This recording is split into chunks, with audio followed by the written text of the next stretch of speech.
បងខ្ញុំប្រាប់បងហើយថាចុងអាទិត្យកុម្ភៈ39ខ្ញុំទៅក្រៅពេទ្យមានអី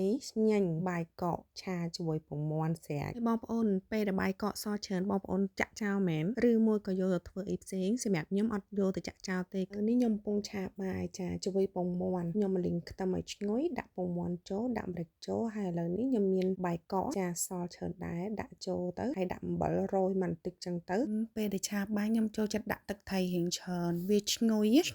ហើយឆ្ងាញ់ហ្មងនិយាយរួមទៅពេលឆាបាយក៏លឺសំខាន់ជាងគេគឺខ្ទឹមឲ្យលីងឲ្យឈ្ងុយហើយបូកជួយនឹងទឹកត្រីអូឆាឆ្ងាញ់មែនតើពេលដែលឆាបាយដាក់ភ្លើងឲ្យខ្លាំងទៅហើយរោយប៊ីចេងបន្តិចផងបងប្អូនឲ្យមានជាតិឆ្ងាញ់តែប៉ុណ្ណេះរួចមកពេលបាត់ហើយឃើញអត់ហើយឥឡូវឆាបាយរបស់ខ្ញុំចិត្តរួចរាល់ហើយចុងក្រោយខ្ញុំដាក់ស្លឹកខ្ទឹមមកមើមចូលដោយសារតែថ្ងៃនេះជិលខ្លាំងមែនតើហ្មងអញ្ចឹងឆាបាយដាក់តែស្លឹកខ្ទឹមតែប៉ុណ្្នឹងទៅគ្រប់គ្រាន់ហើយទៅយើងលៃតែរសជាតិប្រៃសាមឲ្យតែត្រឹមត្រូវទៅវាឆ្ងាញ់ហើយសម្រាប់ខ្ញុំរួចរាល់ជាការស្រេចតែប៉ុណ្្នឹងឯងអូនៅភ្លេចមួយមុខទៀតបងប្អូនអើយនេះគឺជាខ្ទឹមបារាំងចៀនជាមួយនឹងពងមាន់ក្តៅខ្ជិលអីញ៉ៃញ៉ៃច្រើនអញ្ចឹងយើងចាក់ចូលជាមួយនឹងបាយឆាហ្នឹងហ្មងទៅមានជាតិខ្លាំងដែរតាពលជាញ៉ាំរបស់សល់របស់កកហើយដាក់ម្ចាស់ដៃហ្មងឥឡូវរួចរាល់ជាការស្រេចហើយដើមដួសដាក់ចានចែកគ្នាញ៉ាំម្នាក់ម្ចាស់